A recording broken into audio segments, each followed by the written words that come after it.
Vous êtes bien assis dans votre canapé, prêt à lancer un film en VOD, mais vous n'avez pas d'idée. Ça alors, ça tombe drôlement bien, Vidéo Futur est là pour vous aider. Salut à tous et bienvenue dans le journal des sorties Vidéo Futur pour savoir quels sont les films à regarder là tout de suite maintenant. Au programme cette semaine donc, de la survie et de la danse. Ne vous inquiétez pas, je vais tout vous expliquer. Comment démarrer cette sélection sans vous parler de 12 Years a Slave, le dernier film de Steve McQueen. Déjà parce que le réalisateur est l'un des jeunes auteurs américains les plus célébrés du moment, et surtout parce qu'on parle là de l'Oscar du meilleur film 2014. Adapté de l'autobiographie de Solomon Northup, le film raconte le calvaire vécu par cet homme libre qui fut un soir drogué et kidnappé pour être revendu en tant qu'esclave. T'as retrouvé la santé ? Je m'appelle Solomon Northup, je suis un homme libre, et vous n'avez aucun droit de me séquestrer. T'es pas un homme libre, t'es rien de plus qu'un clandestin, évadé de Géorgie. Vous vous en doutez, l'histoire qui suit n'est pas des plus joyeuses, d'autant que le metteur en scène ne recule devant rien.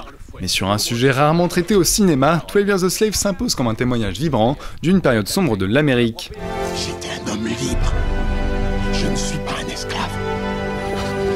L'histoire de survie encore et toujours avec des Américains, mais dans un registre tout autre avec du sang et des larmes, lui aussi inspiré d'une histoire vraie. Ce récit, c'est celui d'un commando de Marines en Afghanistan. Partant pour une mission d'assassinat qui va vite tourner au cauchemar, les 4 hommes se retrouvent soudain repérés et coupés du monde en territoire ennemi. T'as vu ça ? On est parti pour le grand feu d'artifice. Dans la lignée de La Chute du Faucon Noir, ce film de guerre emmené par Mark Wahlberg sait se faire immersif et intense, telle une poussée d'adrénaline qui ne vous épargnera rien. Et mesdames, si jamais vos maris trouvent que faire la guerre c'est rigolo, vous avez là de quoi leur en faire passer l'envie.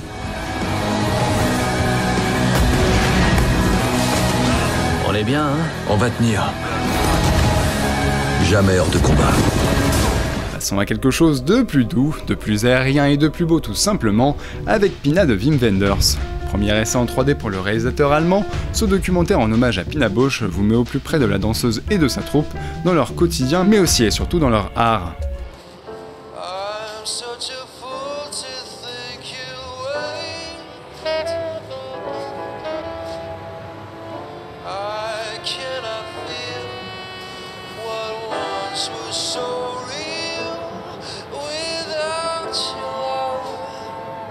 Si vous perdrez un peu l'immersion offerte par le relief, vous ne manquerez en rien à la poésie folle des superbes images du film, et surtout, vous aurez la chance de saisir toute la complexité et la beauté de la danse contemporaine. Un portrait sublime d'une femme qui a marqué l'histoire de sa discipline, et qui parlera aux amateurs comme aux néophytes.